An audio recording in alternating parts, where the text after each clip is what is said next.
Final Fantasy XVI es un juego.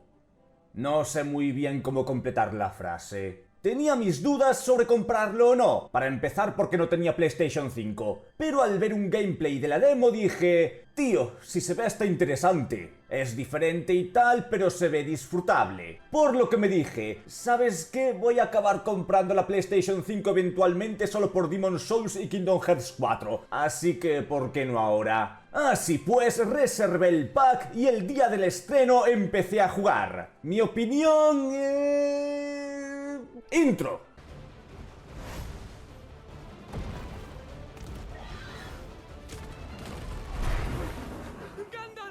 La intro del 9 sigue siendo mejor. El principio del juego estuvo bien, casi diría que la primera parte es la mejor parte del juego. Te introducen a este mundo en guerra, ves las invocaciones que reconoces de los otros juegos, no vas a reconocer mucho más tampoco. Empiezas a explorar el mundo, que se ve interesante, y a experimentar el gameplay. Creo que en lo que todos estamos de acuerdo es que el gameplay está bueno. No hay mucho que pueda decir que no haya dicho ya prácticamente todo el mundo. Es dinámico, es rápido, puedes hacerte unos combos que están muy bien, aunque si no eres bueno con ellos siempre puedes jugar de otra forma más simple y también funciona, aunque no consigas hacer el daño que hacen los que sí dominan. Esquivar se siente bien, hacer un parry se siente bien, pero es el momento de empezar con las críticas. Primero, hay un botón para fijar el objetivo. No sé si es que se me olvidó, no lo vi o que no te lo dicen. No me acuerdo, pero no lo usé hasta casi el final. Y ni siquiera tanto. La cosa es que ni siquiera hace tanta falta, porque aún sin él puedes pelear perfectamente, excepto cuando tienes varios enemigos rodeándote. En ese momento el juego se vuelve loco y empieza a apuntar de forma random, como que tiene un fijado invisible que a veces falla y te dirige hacia un enemigo que ni siquiera está en pantalla. El tema de los enemigos múltiples puede hacerse bastante molesto en general, porque a veces tienes que matar a algunos antes y no logras localizarlos fácilmente.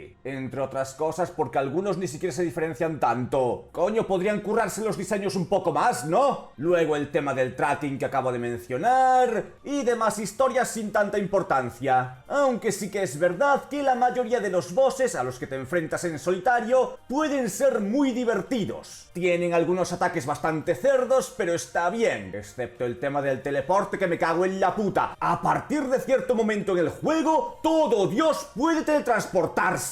Es que literal, cada boss que te encuentras salvo uno o dos, se teleportan. Y si fuese uno no importaría tanto, pero me cago en la puta cuando llevas ya 5, es que molesta. ¡Estate quieto, hijo de puta! Pero están bien en general. Aunque, segundo, las peleas pueden volverse visualmente muy molestas. Esto solo ocurre a veces, pero hay ocasiones en que las luces, los números, los ataques, combos, etc.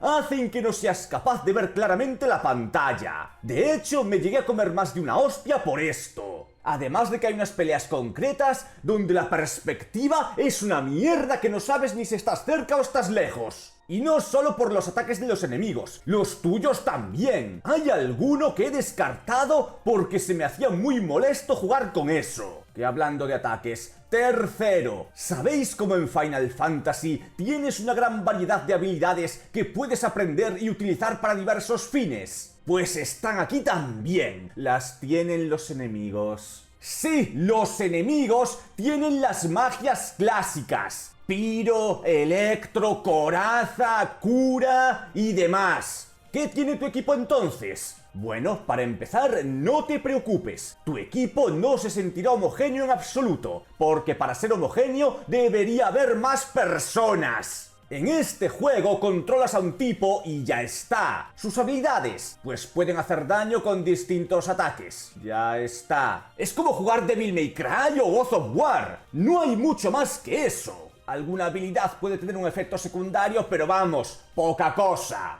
Se ha perdido por completo todo el estilo de Final Fantasy. A veces te acompaña otro personaje que va por libre y que puede tener algo que no sea solo daño, pero de poco sirve. Lo que me recuerda, cuarto, el perro sirve para algo. Lo pregunto porque durante todo el juego me he estado preguntando si me había saltado algo y por eso no le sacaba la utilidad al perro, porque fuera de las distracciones se me hace muy inútil. Así que pregunta legítima, ¿para qué lo quiero? Y ya para acabar con el tema del gameplay, aunque en general esté bueno, ¿por qué esa obsesión con alejarse de los turnos? En los últimos años parece que hay compañías que se creen que nadie quiere ver combates por turnos, siendo esta franquicia el principal ejemplo. Y no es cierto. Los combates por turnos pueden ser divertidísimos y se han demostrado con juegos como estos.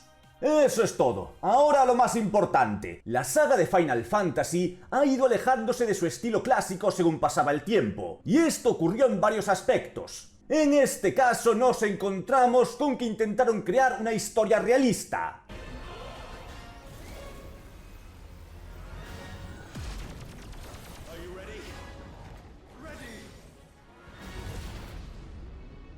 Sí, que hay dragones, gigantes, ingleses... Pero de una forma similar a como Juego de Tronos trató de crear un mundo fantástico que se acercase a la realidad lo más posible, algo así intentó Final Fantasy XVI. Lo puedes ver en sus escenarios, en los personajes, etc. Y no solo eso, sino que igual que la nombrada serie de televisión, también trataron de ser más oscuros, más maduros. Y aquí es donde empieza mi conflicto con el juego. Tengo sentimientos encontrados con todo esto. Por un lado, me gusta que le echen huevos y traten de hacer una historia adulta, que no teman ser oscuros. Y coño que si llegan a serlo. Hay conspiraciones políticas, juegos de poder, traiciones donde muere gente. Hay una escena donde un niño ve cómo decapitan a su padre. Personajes que usan el sexo para manipular a otros. Eso mola bastante. El problema, no necesitaban tryhardear tanto. No les basta con crear un juego oscuro y realista. Necesitaban que lo reconocieses. Esto es como la tía que tiene un perro y te lo enseña para que digas ¡ay, qué mono! Pero eso no le basta y te suelta un monólogo sobre lo mono que es mientras te lo pone delante para que lo agarres y tú estás como ¡quítame tu perro de la cara! Tratan de ser tan realistas que los escenarios pierden encanto. Mirad esto. ¿Qué es? ¡Es campo! Se siente como un pueblo medieval, pero un pueblo al final del día. Y sí, en los otros juegos también había pueblos, pero se sentían como un pueblo en un mundo de fantasía. O sea, lo que tendría que ser. Este lo han querido hacer tan realista que le han quitado toda la personalidad, lo cual te quita tu ilusión a la hora de viajar por ese mundo, porque lo que estás viendo es... Europa... Oriente Medio...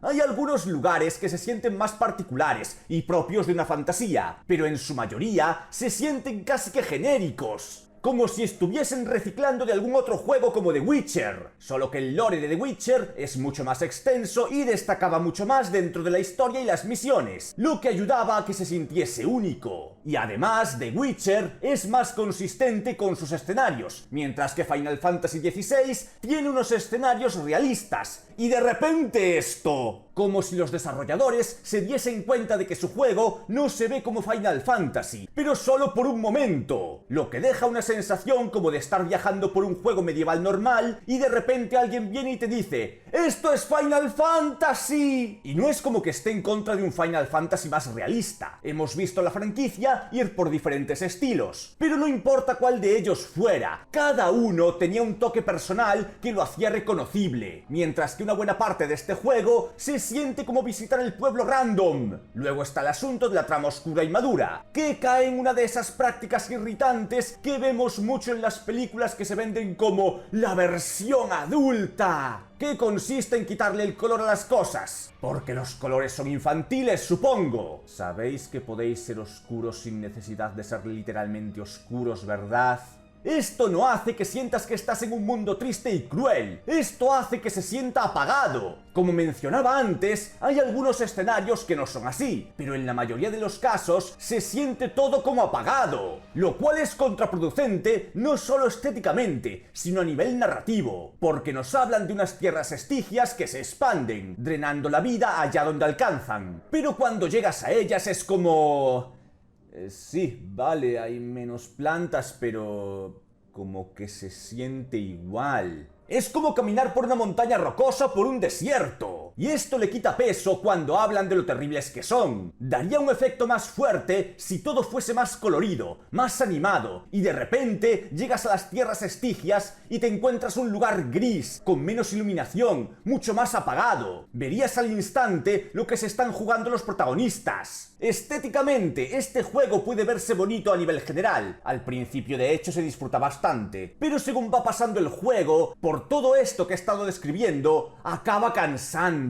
Y esto se extiende al diseño de personajes. Saltándonos las formalidades, se ven aburridos. Son la cosa más emo que se ha visto en esta franquicia. Ríete tú de Squalo de Vincent. Y esto no es una exageración, ni a nivel de diseño, ni a nivel de personalidad. Aunque a eso ya llegaremos. Si cuando le dan el cambio de ropa a Clive, yo estaba como, ¡gracias a Dios, le han dado algo de color! Y aún así no es mucho. Que además mírales el pelo. En algunos se ve raro y en otros es como... joder, el peinadito hemos sacado de un animu. Que ese es otro problema. Cuando creas una estética tan realista y le pones los peinaditos de anime. Como que no casan. Y a mí todo esto solo me lleva a pensar, ¿por qué reniegan tanto del estilo animado? Me refiero, ¿por qué esa insistencia en que se vea cada vez más realista y no como animación? Me parece bien que usen una estética realista para este juego, ya que esa era la idea por la que iban, pero en el proceso de diseño han sacrificado mucho. En su origen, Final Fantasy utilizaba un estilo más de anime, aunque nunca fuera a tal nivel como Dragon Quest, por ejemplo. Y entiendo que igual querían diferenciarse y crear su propio estilo visual, acercándolo a algo más real. Y por un momento lo lograron. El estilo visual del 13 fue fantástico. Aún con todas las falencias del juego, a nivel visual era la hostia. Se veía hermosísimo, y los diseños de los personajes eran memorables. Pero a este punto, y ya desde el 15, es que se han convertido en el meme del Go Back, que algunas personas se creen que poner una estética de estilo animado haría que se perdiera el componente oscuro, lo cual no es cierto. Puedes tener historias realistas y temas oscuros en un ambiente animado, y todavía se sentiría como tal. La prueba está en los montones de producciones que han hecho esto y lo han logrado. Incluso el propio Final Fantasy. Solo ved juegos como el 6 o el 9, que poseen varios de los personajes más profundos con las subtramas más oscuras de los RPGs.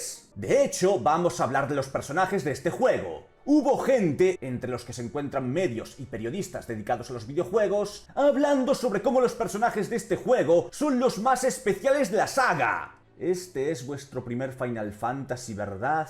Nadie que haya jugado cualquiera del 6 al 10 puede jugar esto y decir que estos personajes son los mejores. Cualquiera que vea Kefka se va a cortar la lengua antes de decir que este pitufo homoerótico es mejor villano, que comete atrocidades tan oscuras que ya las quisiera este juego, que es el puto Joker de los videojuegos. Y me quieren poner por encima a este ser que viene a ser un dios malvado con la personalidad estándar de un dios malvado. Que a ver, está pasable. Hay unas ideas detrás con el tema de la supervivencia, la voluntad y el paralelismo con la humanidad. Pero no se han explorado tanto como se podría y su personaje se hace bastante aburrido al poco tiempo. Y luego están los personajes principales que...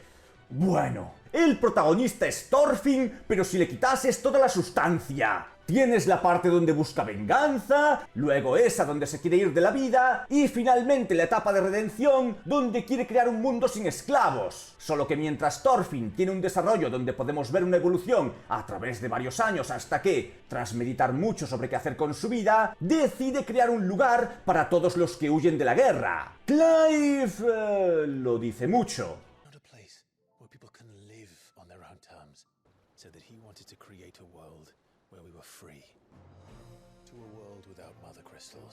Y no hay mucho más en lo que profundizar. Quiere proteger a su hermano y cambiar el mundo, así que va por ahí matando bosses y destruyendo cristales. ¡Ya está! Y el resto de los personajes son una cosa parecida. Cuando te paras a pensar, son personajes que sueltan diálogos que pueden parecer profundos, pero realmente parecen diálogos de shonen promedio. Cosas como, has perdido porque él luchaba por algo. O la típica de, siempre quieres luchar solo, pero tus amigos están aquí para ayudarte. Y no es algo que ocurra una vez. Abusan de estas cosas. Y aunque de nuevo no son horribles ni nada parecido, no pueden ponerme esto al lado de arcos como el de Vivi lidiando con la idea de la muerte, o el de Steiner y su conflicto entre ser leal o hacer lo que cree que es correcto. Esos sí son personajes profundos y cuyas historias resultan de lo más interesantes. Como estos dioses de la vida que donan al canal, con lo que son más grandes que esos cristalacos. Que hablando de historia, la historia como tal no voy a comentar mucho. ¿Por qué? Pues porque en sí no es mala. Lo que viene siendo la idea general es buena. Pero en temas de trama, Final Fantasy IV lo hizo mejor, Xenogears lo hizo mejor, y así sigue la cosa. Hay ciertos aspectos dentro de esta que, si bien no están mal, tienes otros juegos, y me refiero a RPGs, que lo hicieron mejor. Incluso dentro de la saga, los hay que trataron temas de este juego como la guerra, la lealtad o la fe, y lo manejaron mejor y de una forma más sutil. Y no es que tengas que comerte mucho la cabeza para darte cuenta de la temática de estos juegos, pero es que lo de Final Fantasy XVI es como muy evidente. Que sí, que la esclavitud está mal, las guerras no molan, abajo la discriminación. No necesitas ponérmelo en pantalla constantemente.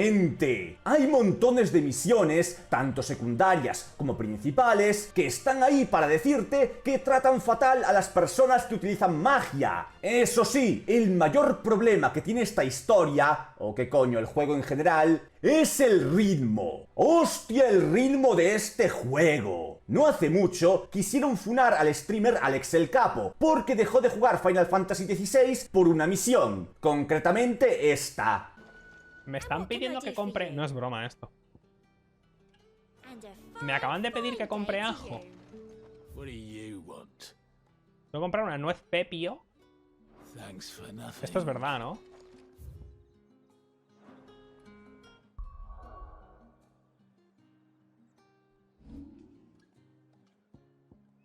Compra ajo y compra nueces pepio. No. Me voy. Amigos, me voy a tomar por el culo. No.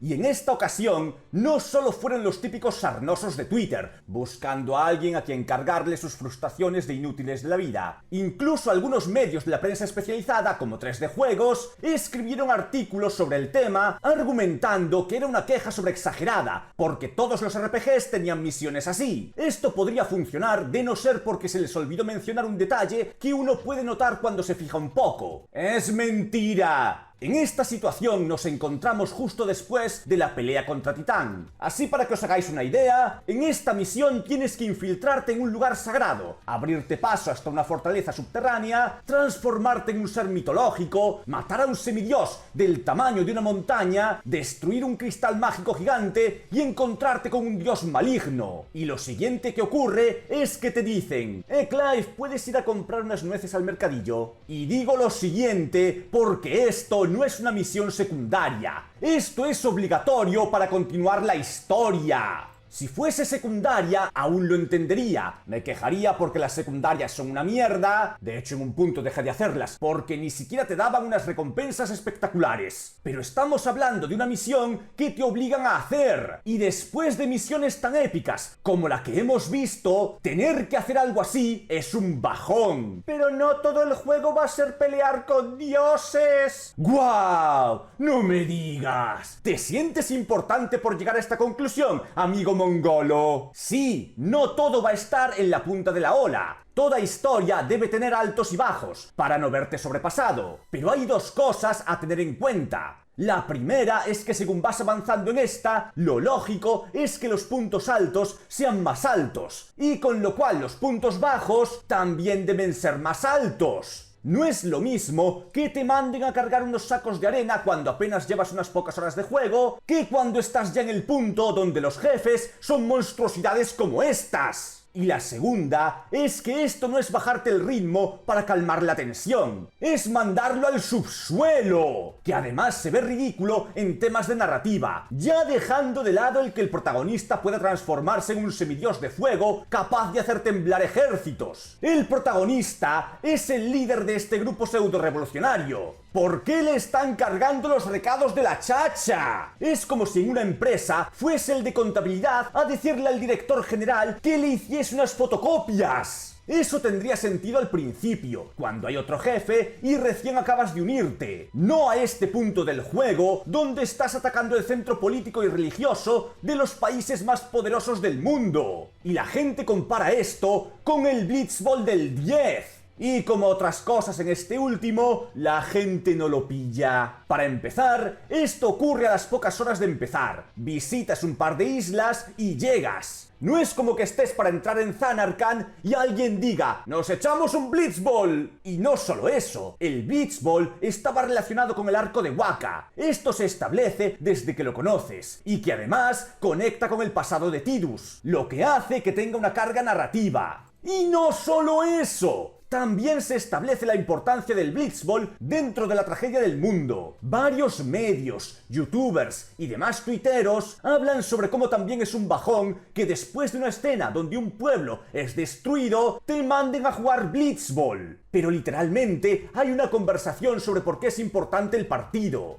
This is the only time. The players fight with all their strength. The fans cheer for their favorite team. They forget pain, suffering. Only the game matters. That's why Blitz has been around for so long. Y bueno, después de que ataquen un pueblo y tengas que cruzar un bosque, pelear con una escoria de Sin, hacer la prueba del templo, conocer a varios personajes relacionados con el Blitzball y rescatar a Yuna de unos Alvez. Ya por no hablar de que al acabar el partido los personajes son atacados. Nos encontramos con Auron en una escena espectacular y tenemos una muestra de los poderes de Seymour como preludio para cuando tengamos que luchar contra él. Puede no gustaros el Blitzball, a mucha gente no le gusta, pero sigue siendo algo que se siente como parte de la aventura, es parte del lore, es parte de los personajes, y está introducido de una forma más orgánica. La misión de las nueces, no. Esa misión se siente como relleno, como una forma artificial de alargar el juego. Pero solo dura 2 minutos. ¡Coño! Esto es como cuando viene el típico tontito que llora frente a una crítica con el ¡es una escena de 2 segundos! Como esa escena de Capitana Marvel en Endgame. Entonces, si Thanos hubiese aparecido en ese momento y la hubiese tumbado de un pollazo en la cara, también estaría bien. Duraría unos segundos. Lo que dure no es la cuestión. Es que misiones como esta son un coitus interruptus. Pero la cosa es que lo malo de verdad no es que esta misión sea una mierda, porque si fuese algo que ocurre en un momento concreto y ya, pues bueno, sería una mierda, pero tampoco es algo que se te vaya a quedar. Nadie dejaría de jugar. ¿Qué coño? Nadie se acordaría de esta misión a los 15 minutos de terminarla. Pero no, esto no es de una vez. Esta misión no es lo que te triggerea, es el ejemplo de lo que triggería en este juego. Esto es algo que ocurre constantemente durante todo el juego. Montones de misiones secundarias introducidas como principales, donde tendremos que hacer gilipolleces como recoger unas tablas, buscar arena, comprar ajo, hablar con un personaje que no te dice nada nuevo. ¡Puto relleno! El juego está llenísimo de relleno, lo cual provoca que haya momentos donde ya te da igual y solo quieres terminar y pierdes interés por ciertas escenas, ya que a esas alturas estás quemado. Mi idea con este vídeo no es tanto hacer una reseña como tal, sino más bien hablar sobre cosas que me han molestado cuando jugaba Final Fantasy XVI, porque hay algo que se ha repetido bastante, igual no con esas palabras, pero el concepto está ahí. Y es esa idea de que este juego es el soplo de aire fresco que la saga necesita. Aunque no lo parezca, por todo lo que he dicho hasta ahora, Final Fantasy XVI es un buen juego. Puede ser divertido, el gameplay se puede disfrutar mucho, dependiendo de situaciones. La historia, si bien no es la más atrapante y otros lo han hecho mejor, sigue siendo decente. Visualmente y en el tema musical es más que aceptable. Es buen juego, pero durante todo lo que me llevó a terminarlo, había una cosa que no se me iba de la cabeza. Echo de menos Final Fantasy. Este juego puede ser todo lo bueno que quieras, pero no es Final Fantasy. Es The Witcher, es Juego de Tronos, es God of War, es Devil May Cry. Este juego trata de hacer lo mismo que los últimos números de esta franquicia, que es alejarse de lo que era. es de todo antes que Final Fantasy. El soplo de aire fresco. Final Fantasy no necesita un soplo de aire fresco. Necesita volver a sus orígenes. Traer de vuelta esos mundos mágicos cargados de personalidad. El sistema de magias, las mecánicas como la formación de equipos o los combates por turnos. Juegos como este serían la hostia como spin-offs, pero como parte de la línea principal, digamos que un juego que te hace echar de menos los anteriores está haciendo algo mal. En resumen, no me arrepiento de haberlo jugado, aun con sus múltiples problemas, pero... ¿puedo tener ya un nuevo Final Fantasy? Ahora lo que estaría muy bien es que os suscribierais y visitaseis este vídeo con más reflexiones. Y ya de paso mi canal de streaming aquí en pantalla. ¡Hasta luego!